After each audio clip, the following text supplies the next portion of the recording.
coming back to you, to the point that Pooja was making, that at least as far as the move to 3D printing and taking that forward as far as commercialization for organ transplantation is concerned, it requires a complex regulatory architecture, a regulatory framework.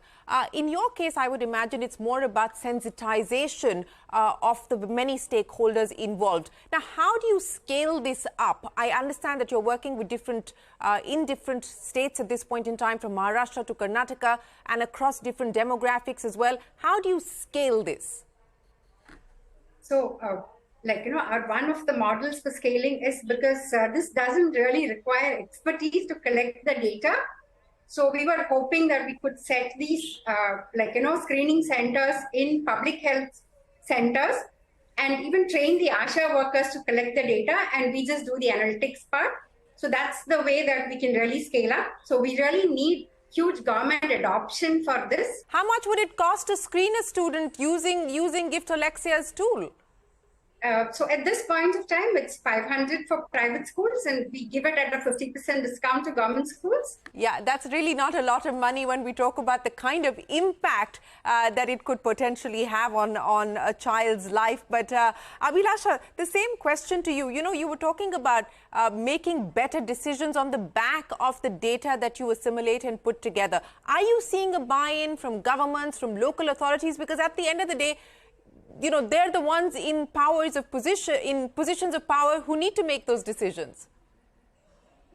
When it comes to climate and environment, it has always suffered from this tragedy of commons, where government and local authorities across the world are typically your de facto buyer.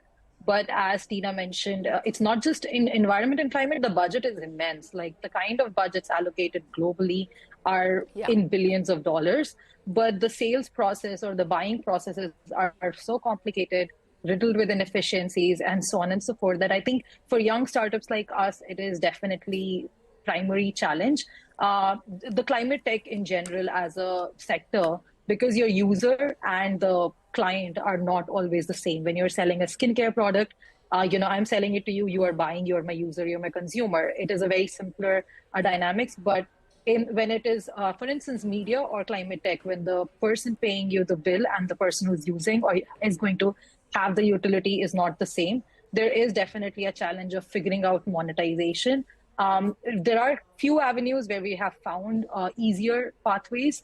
Sadly, they are not the most impactful avenues. And the avenue where we can make the most impact, save the most amount of lives, there we do face a challenge of navigating the government buying process. Yes, I would imagine that is the case. So clearly, at this point in time, capital for you is not a challenge, because there's plenty that's sloshing around towards climate tech, and you've already been able to raise $1.5 million. But Abhilasha, what's the roadmap? What's the 5-year timeline or milestones that you've set for yourself on where you would like to take the company? I think on the capital front, definitely overall the allocations of capital and climate, the overall dry powder is extremely high. However, we are probably in the entire startup world living through the driest markets ever. And in some ways, I think it's a blessing in disguise, because for a company like us and any company, it is really forcing you down the disciplinary route, where you have to figure out the monetization, figure out the business model. So the 5-year plan for us is to kind of really focus on two aspects. One is the business model, the monetization, and the clients. But on the other side, the second would also be continuing our efforts toward impact and also having it as one of the priorities. And walking that balancing rope is a challenge, but we hope to be able to excel in it and have both an exceptional business model, but also make a lot of impact through various means.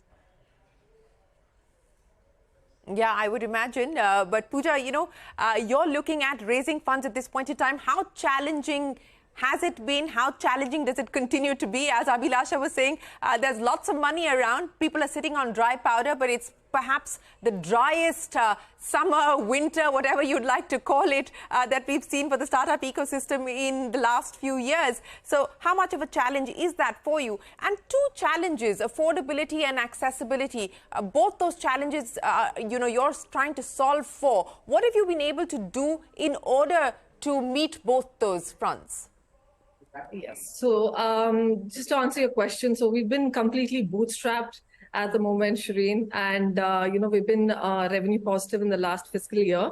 And yes, we are looking to actively raise funds, and we're talking to the right sort of partners who do invest into deep tech, because ours is something, like I mentioned, right? We need, the right stakeholders on board, and we need to push for, regulatory approvals and acceptance.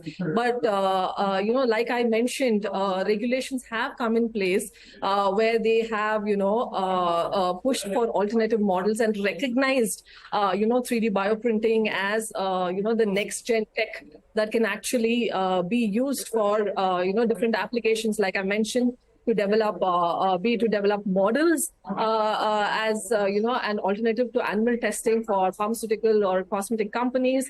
And of course, to develop something as revolutionary as developing 3D bioprinted organs in the lab that can be, that can go for transplantation.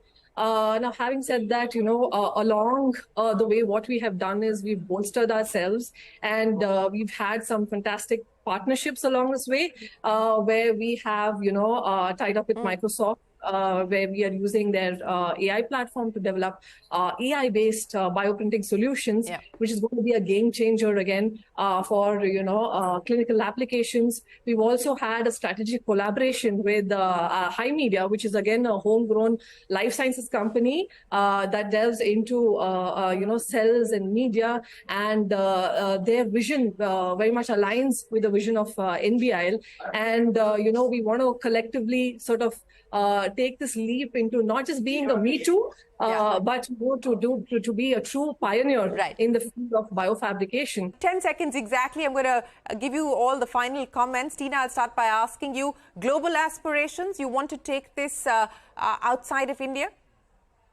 Absolutely. Absolutely. GCC and Africa will be our next stops once we have, done enough in India. Abhilasha, global ambition?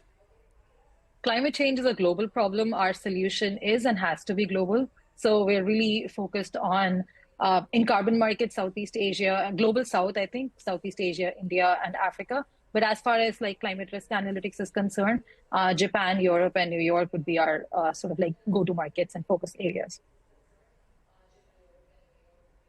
Well, Teena, Abhilasha and Pooja, we wish you the very best of luck. Thanks so much for joining us here and taking us through the breakthroughs that you've been able to achieve, but more importantly, the impact that you hope to make with your tech companies that you founded. We look forward to hearing more from each one of you on your plans going forward. Thanks very much. We wish you the very best of luck. That's it then on this edition of Young Turks. From all of us here on the team, for now, goodbye. Thanks very much for watching.